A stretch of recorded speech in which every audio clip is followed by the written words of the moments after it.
Bonjour, bienvenue à tous. Merci de nous rejoindre. C'est le 11e numéro de l'ESC Made in France. Ravi de vous retrouver, c'est votre présentateur Frédéric. Et comme habituellement, nous avons aujourd'hui avec nous Adil. Bonjour Adil. Bonjour Corentin. Yo. Salut Alexandre. Et bonjour Arthur. Bonsoir. Bienvenue. Alors, aujourd'hui, comme d'habitude, on va commencer par une petite partie news qui est toujours un petit peu maigrelette, faut le dire. Vu qu'on est à peine début septembre, en fait, on parle limite plus du junior que du senior à ce stade. Ensuite, on a le quiz comme d'habitude, mais cette fois-ci, une petite nouveauté, une petite surprise, donc vous verrez quand on y arrive. Parce que j'ai envie de faire la surprise à tout le monde. Et enfin, quel suspense! Et enfin, en dernière partie, ce sera Arthur, aujourd'hui, dans ce numéro, qui nous fait un sujet. Pourquoi le Big Five?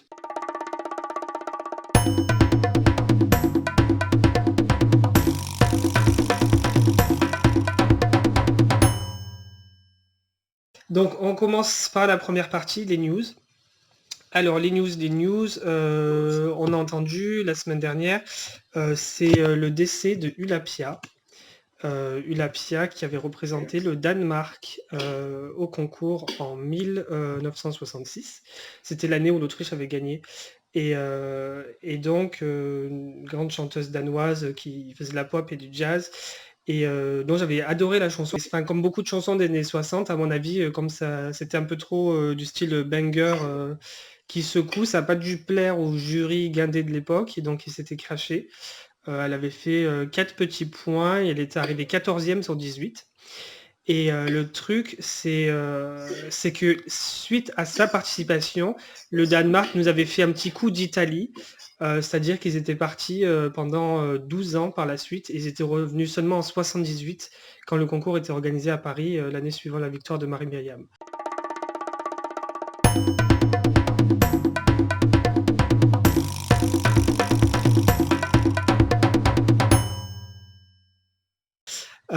On peut passer à la deuxième info de la semaine, c'est l'Allemagne qui a sélectionné donc son chanteur, enfin sa chanteuse plutôt, parce que c'est une chanteuse, et sa chanson pour le junior.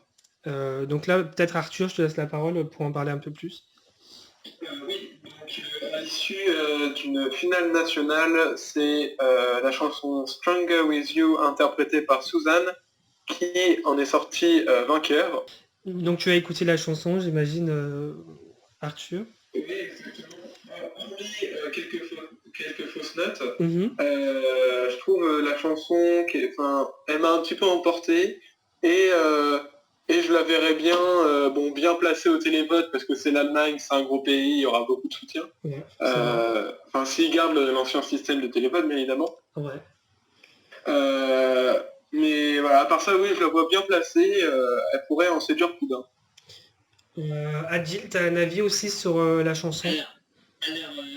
Alors, moi, avant, je n'avais pas écouté, mais je me suis écouté parce que c'est vrai que Junior, c'est pas trop ma cam, hormis une chanson comme Machine Like This qui représentait Israël en 2018, qui est évidemment sous-cotée par la Fadom. Tu n'auras pas l'occasion de nous en parler. Je l'ai pas trop apprécié. Non. Ça manque cruellement de personnalité, surtout de moments forts. Parce que ça peut faire comme Malte en 2019 qui avait fini dernier. Donc du coup, ironiquement, le fait que l'Allemagne soit leur premier concours cette année, du coup, c'est aussi les premiers à avoir leur chanson pour le junior, c'est ça? Je dis pas de bêtises? Ouais. Parce qu'on avait déjà... On va avoir des... Oui, ouais. Bah, le concours là, il est encore dans 2 mois et demi, donc pour le junior, ils ont des délais beaucoup moins importants, on va dire, donc ça va, là pour eux, 2 mois et demi, c'est large, quoi. Et Alexandre, tu disais, la semaine prochaine, c'est l'Ukraine. Oui, le 12 septembre 2020. Et dont on est sûr qu'ils n'enverront pas une chanson qui fera l'ode de la Russie soviétique.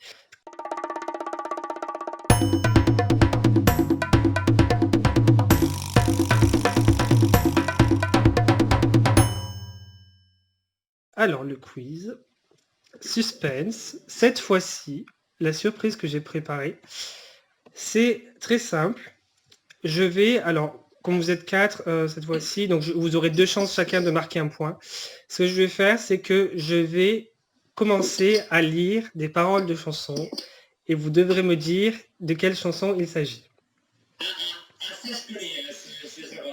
Alors, pour pas être trop méchant, je prends que des chansons à partir de 2000.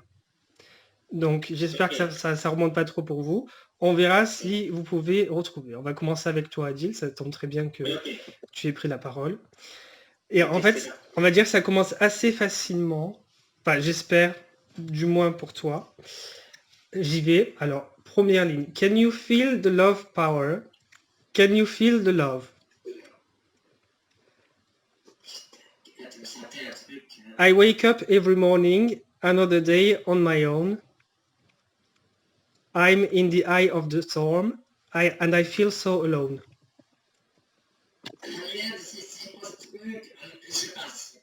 C'est la Belgique 2007 et ça s'appelle Love Power.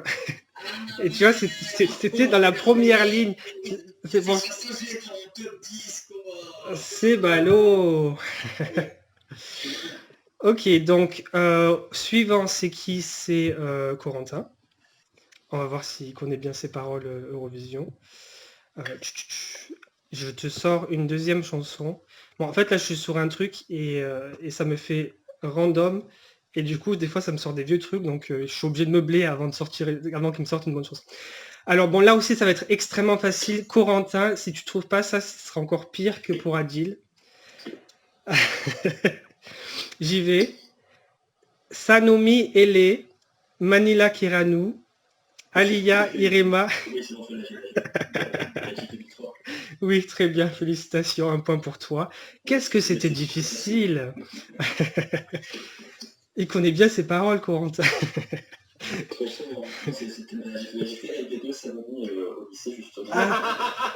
Alors, prochaine donc, parole de chanson, c'est pour toi, Alexandre. C'est parti.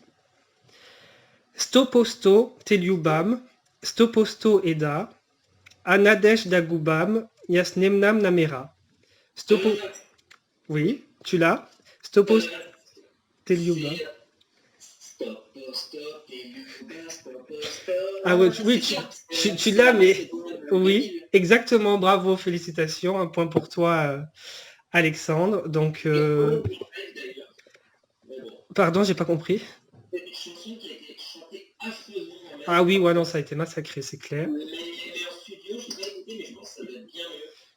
Ouais, bah c'est du Priscilla macédonien, quoi. Enfin, je sais pas si vous vous souvenez de Priscilla, peut-être que vous étiez trop jeune, mais ou pas né, mais oui, bah, ouais.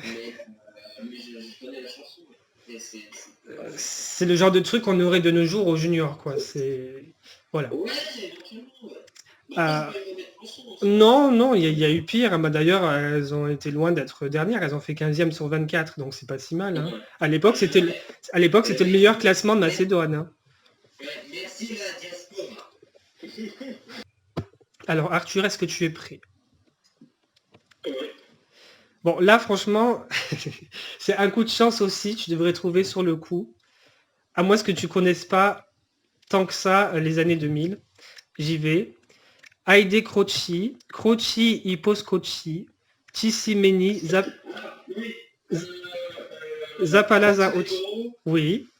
Monténégro, je crois que c'est en 2008. Non, c'est 2007. Oh non, merde. C'est ballot. Donc, c'est un point à rater très bêtement. Ok, donc pour le premier tour, félicitations Corentin et Alexandre, vous avez marqué un point. On va voir si vous allez réitérer ça pour le second tour.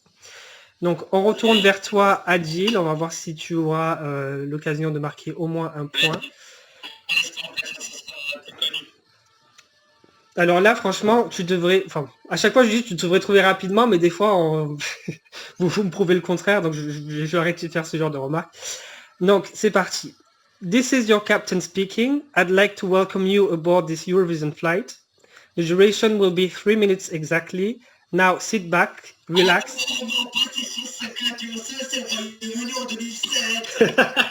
Oui, c'est ça. Bravo. Bravo.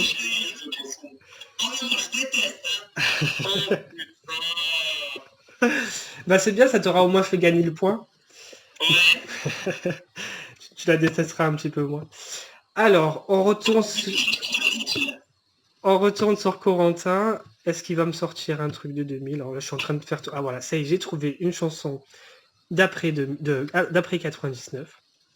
Alors là, faut s'accrocher, hein, parce que putain, franchement, si tu trouves ça, Corentin, tu deviens mon dieu. C'est parti. I, Amen, Dogmu Yorsa, Olsun, Getse Uzun, Karanlik, Olursa Olsun, Golzerin Kamasior, Aldirma, Ashka Azir Mesen. Birak Seninle Olsun, Duigun, Gozlerini Kapatsus, Yuregin Vorsun, Isegim Aidins Latin, Geisei. J'ai du mal à lire ça, franchement. Tu la connais, Alexandre? Ouais, c'est 2006. Oui, exactement, bravo. Et c'était pas pour toi, malheureusement, la question. Ok, donc justement pour toi, prochaine parole. J'essaye de meubler pour le temps qu'il me trouve un truc d'assez récent. C'est quoi entre 2000 et 2009? Alors, non, je cherche que à partir de 2000, donc ça va de 2000 à maintenant, quoi. Ah oui, donc on n'a pas de chance. Depuis tout à l'heure, on a que donné les années 2. C'est vrai, j'avoue. Bon, celle-là, franchement, elle est cadeau pour toi, Alexandre. Bon, après, c'est le hasard, hein, j'ai pas choisi. Il y a des blessures qu'on devra oublier, tellement de ratures qu'il faudra effacer, souffler très fort pour que s'envole de nos cœurs la rancune, et puis faire tomber les barrières une à une. Si je continue, je te donne le titre. Donc, je peux... Là, il dit le titre. Après, il dit « Ce sera le début d'un autre demain. Dans chaque mot que l'on dira, dans ce futur qu'on construira, c'est l'amour que dessineront nos mains. » C'est l'amour que j'adore la robotique. Oui, et donc le titre. dire Ah, j'ai pas entendu, désolé. Ah, bravo, bravo, félicitations, ça te fait 2 points. Bah, du coup, tu seras le seul à avoir marqué 2 points pour... Bravo. On va quand même finir avec Arthur pour voir s'il va quand même réussir à marquer un petit point. J'imagine, oui, tu peux l'être. I have to leave, but you are still sleeping. There's nothing to say. Our time has run out. You took me to bed, that's what you were seeking. But you don't even care what I am about. I wanna wake you. Et après là je te donne le titre parce que c'est le refrain. Donc je sais. Leave me alone. Exactement. Ouais, c'est quelle année? De 2007. Bravo. Ouais. Finalement t'en as eu un. Félicitations. Ok, donc bravo Alexandre, aujourd'hui tu es le grand gagnant du quiz. Et j'espère que vous avez aimé du coup cette nouvelle version du quiz. On pourra continuer avec ce... Bon, on continuera avec ce thème-là pour les prochains quiz alors du coup.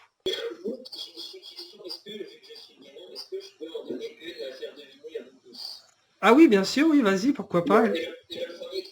Alors tu veux faire ça tout de suite, vas-y, c'est parti. Ok, donc du coup, c'est entre 2000 et 2020 toujours. But I can get it black. This is clear. Issue scientifique. C'est... Allemagne 2007. Non, c'est du norvégien ça. C'est pas la Norvège en 2006. Si, tout à fait, bravo, dit. Oui. Ouais, t'as été plus rapide que moi. Mais il n'y en avait pas 15 000 en norvégien de toute façon dans ces années-là, donc ouais. Il y avait... C'est niveau la langue, c'est la langue qui m'a fait titiller la puce. Mais alors, l'oreille. pourquoi celle-là, c'est ta chanson préférée de tous les temps, Alexandre? Non, c'est juste, c'est c'est la seule chanson de la Norvège, enfin c'est la dernière chanson chantée en norvégien du concours en fait. C'est tout et j'aime bien cette chanson. Voilà. Ouais, c'est bien de l'avoir ouais, de l'avoir choisi. C'est vrai que pour le coup, la Norvège, ça fait un moment aussi qu'ils n'ont pas chanté dans leur langue. C'est ballot. Donc très bien, on va passer à la dernière partie du programme aujourd'hui et c'est pourquoi le Big Five.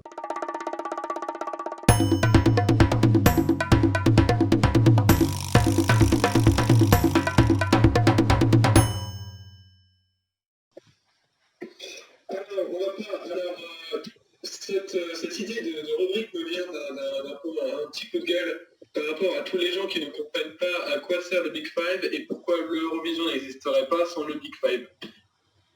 Et on va surtout parler de l'année 1996 dans cette rubrique. Oui. Donc alors, avant 1996, l'UER comment dire, avait mis en place la règle que le pays qui arrive dernier devait obligatoirement se retirer l'année d'après et être du coup en relégation.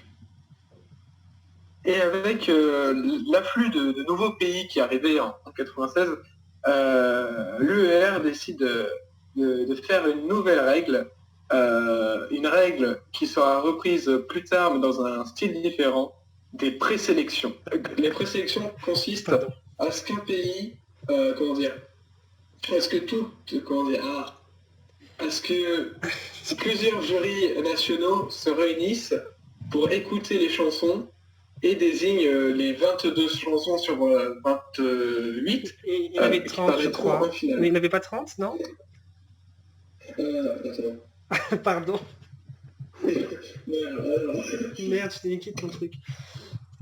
Non, il y en avait 29. Ah, voilà. Bref, les 22 qui, sur les 29 qui sont sélectionnés en finale. Et donc, la soirée se passe. Il faut savoir qu'elle n'est pas transmise, cette soirée, et les résultats n'ont été divulgués que plus tard. C'est plus de 10 ans plus tard, je crois que l'Union Européenne les a divulgués, en fait. Ils ont attendu beaucoup d'années, il me semble. Hein. Ouais. Et du coup, se voit éliminer d'office le Danemark, la Hongrie, l'Israël, la Macédoine, la Roumanie, la Russie et le pays qui a fait scandale, l'Allemagne. Car à l'époque, et toujours actuellement d'ailleurs, l'absence de l'Allemagne suscita un vif mécontentement du chef de la télévision publique allemande et ne manqua pas de poser un problème capital à l'UER. En fait, l'Allemagne était et demeure toujours le premier contributeur financier de l'Union et du concours. Ah, donc c'est du coup, ils sont plus riches que nous, quoi. De quoi ? Ils sont plus riches que nous, quoi. Oui, exactement. Ou alors ils sont moins vaincus que nous. Et donc, ils se sont rendus compte de leur faute et décidèrent plus tard d'instaurer le Big Five pour les 5 plus grands contributeurs. Au début, c'était le Big Four pendant un temps. Oui. C'était l'Allemagne, l'Espagne, la France et le Royaume-Uni. Parce que l'Italie, et quand l'Italie s'est ajoutée, c'est devenu le Big Five. Et du coup, le Big Five, maintenant, ça sert à quoi ? Ça sert à financer toujours le concours et à se qualifier automatiquement en finale. Alors il y a des pays que ça énerve, par exemple la Turquie qui s'est en partie retirée du concours à cause du Big Five, qui trouve cette règle injuste. Donc ça m'amène à la question, que pensez-vous du Big Five ? Adil. Alors, je trouve quand même le Big Five, ça ajoute quand même une petite valeur ajoutée à des pays que, voilà, genre nous, les Allemands, En fait, parmi les 5 pays, il y a un seul qui fait de bons résultats, ce sont les Italiens. Oui. Nous, on se débrouille comme bon nous semble, des fois ça passe pas du tout. Et en fait, ça amène automatiquement des chansons qui auraient été tellement faites pour une demi-finale que pour une finale, en fait. Hein. Alors, ici, on parle pas des résultats, on parle de l'idée même du Big Five. Concrètement. Ah oui, ouais. En fait, c'est en grande partie avec les résultats, mais Mais au niveau du fric dépensé, c'est surtout l'UR qui est en train de donner de l'argent aux contributeurs et aussi de les rendre. Hein. Enfin, je m'en mêle un peu les persos. Corentin? Alors, je serais curieux d'avoir des chiffres sur la participation financière du Big Five juste pour l'Eurovision. Il me semble que c'est dans les 1 million chacun hein, pour les 5 et peut-être même plus. Des fois, on ne dit pas en détail ce que c'est, mais ça m'est déjà arrivé d'entendre quelques années que à nous 5, on contribuait à hauteur de moitié pour l'organisation du concours. Et voilà, donc c'est impressionnant, oui. C'est compliqué à trouver, mais je crois que tous les pays du Big Five communiquent combien d'argent ils déboursent pour l'Eurovision. Sauf un seul. Oui. Je vous laisse deviner lequel. Oui. Bah, c'est l'Allemagne. Non, c'est l'Allemagne, non. C'est du coup ils sortent 10 millions de cash, nous on sait rien et c'est ça. C'est vrai. Ah oui, parce qu'ils non mais ils sont pas cons à France 2 aussi. À France 2, ils savent très bien que ça va faire un scandale de ouf s'ils te sortent en sort quasi, enfin plus d'1 million pour l'Eurovision quoi. Qu'est-ce que tu dis, Corentin? Je disais, ce qui va être un scandale, c'est de ne pas savoir où la télévision publique continue à se faire, on voit ses sous. Bah ouais, c'est vrai. C'est un scandale. C'est vrai. Mais oui, du coup, oui, on entend souvent les chiffres de 1 million, quelque chose comme ça pour chaque membre du Big Five. Mais c'est vrai qu'au final, comme tu dis, Corentin, si l'organisation en général c'est entre 15 et 25 millions et que des fois on nous sort qu'à nous 5 on contribue à moitié, ça fait bien plus de 1 million chacun, quoi. Et alors, ce qui est intéressant aussi, c'est que très souvent, quand les télévisions publiques, bon, pas forcément la France, mais il y en a plein qui sortent des chiffres, oh, on a payé ça. Alors, moi, je pense que ces chiffres-là qu'on nous sort dans ces articles, c'est les aspects logistiques des déplacements et de la présence des délégations sur place.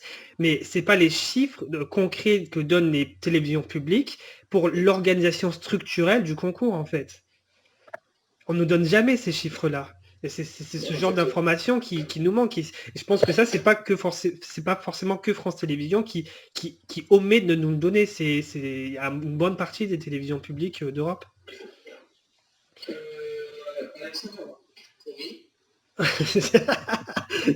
On a l'impression que ça t'a passionné ce sujet.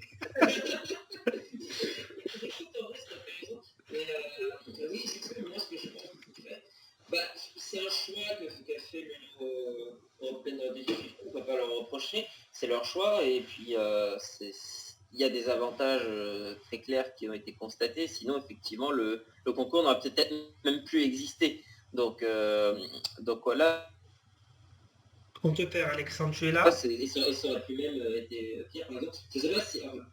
Oui. Je m'écarte vite fait un petit peu du sujet, mais je sais pas s'il y en a qui connaissent le festival OTI, je crois que ça s'appelle comme ça, qui est un spin-off du concours pour l'Amérique latine. Ça fonctionnait fut un temps, mais ça a complètement été arrêté en l'an 2000 et ça ne m'étonnerait pas que ce soit pour des raisons financières aussi. Donc en fait, le choix de l'UR du côté du Big Five est justifié pour moi, parce que si ça leur permet d'avoir suffisamment de fonds et de manière générale une sécurité financière, je ne peux pas leur vouloir et je suis même complètement pour. Après, c'est vrai qu'il y a un désavantage, c'est que du coup, de nos jours, les pays qui font partie du Big Five ont une visibilité amoindrie durant les demi-finales et la finale, parce que du coup, les pays qui participent, les chansons qui sont chantées en demi-finale et en finale, du coup, sont diffusées 2 fois à la télévision, alors que, bon, celle du Big Five qu'une fois. Alors, il y en a qui me diront que oui, mais non, il y en a... Il y a les extraits. Vous savez, il y a le Big Five, les chansons du Big Five qui sont chantées après, à la fin, dans les demi-finales. Oui, d'accord, sauf que c'est pendant l'entracte, enfin, je sais pas comment on appelle ça. Ouais, c'est juste avant les résultats déqualifiés. Ouais, l'entracte, ouais. Et généralement, les gens, ils sont pas devant leur écran quand ils regardent ça, et donc du coup, ils sont pas attentifs. Donc, après, les audiences de demi-finale sont bien moindres que la finale quand même. Aussi, oui. Ouais. C'est vrai. Mais... enfin, Je sais bon. pas si c'est un argument. Bon, tu peux, beaucoup de gens le disent, en parlent, donc forcément il y a quelque chose là-dessous, mais en termes de visibilité et ensuite de résultats, quand on voit par exemple l'Italie qui constamment finit dans les 10 premiers, je sais pas si ça se tient tant que ça finalement cet argument-là, tu vois.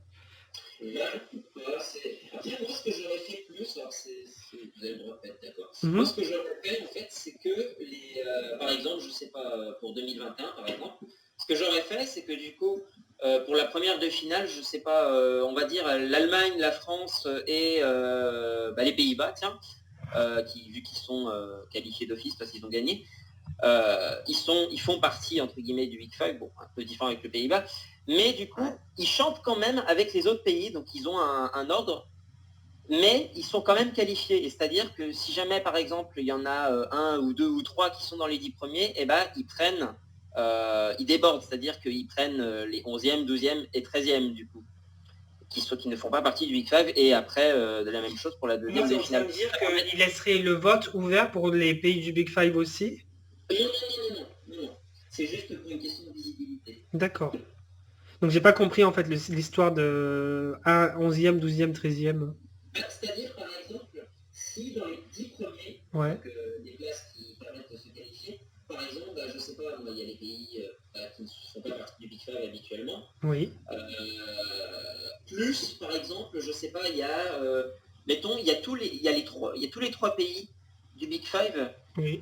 qui étaient dans la demi-finale, mais qui sont dans les 10 premiers. Par exemple, je sais pas, la France c'est 6e, Allemagne 8e et Pays-Bas 9e. Bah, du coup, ça ferait 3 Big Five qualifiés. Et du coup, 3 pays qui ne font pas partie du Big Five qui ne sont pas qualifiés. Et du coup, pour remédier à ça, ça au fait lieu bizarre. Hein. Je sais que ça peut paraître bizarre et tout ça. Mais du coup, les votes seraient quand même ouverts. Bah oui, c'est ce que ouais. Alors vas-y, finis ton argument.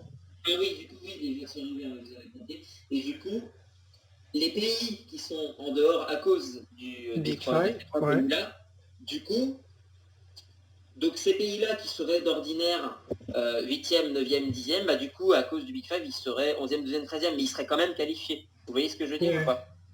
Voilà. Ouf, ouais. Mais c'est vraiment très bizarre. En fait, juste une idée. Je dis pas que ça fonctionnerait ou pas. Hein. Juste, disons que après niveau révélation des résultats, ça peut peut-être faire scandale.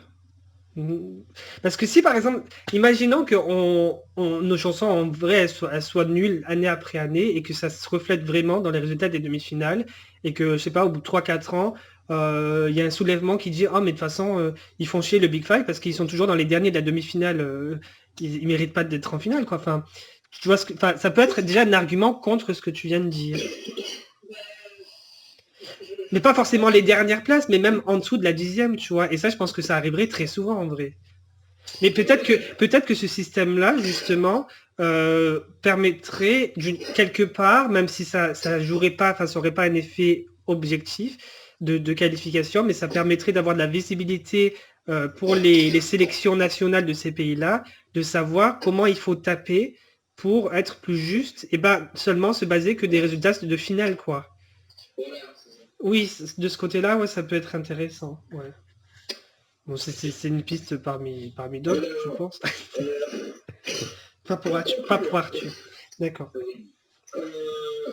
La règle des présélections ne fut pas reconduite en 1997 et l'UER réinstaura le principe de relégation. Ouais.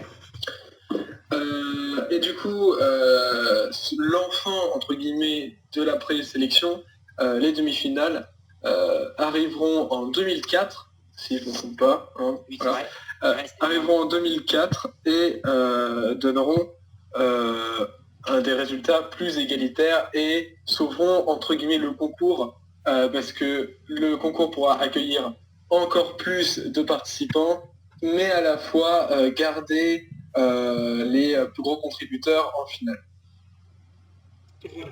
Voilà, merci à tous de m'avoir écouté. Et aussi, ça permet de ne pas avoir une finale avec 40 pays qui chantent. Oui, parce que là, pour aussi, parce que sinon, on passerait 3-4 heures, la nuit, terminerait à 3 heures du matin, comme ça serait beau. Ouais. Bon, merci beaucoup à tous d'avoir été avec nous, nous avoir écoutés et à très vite. Salut les gars, bye bye. Allez, bye bye, salut. Ciao.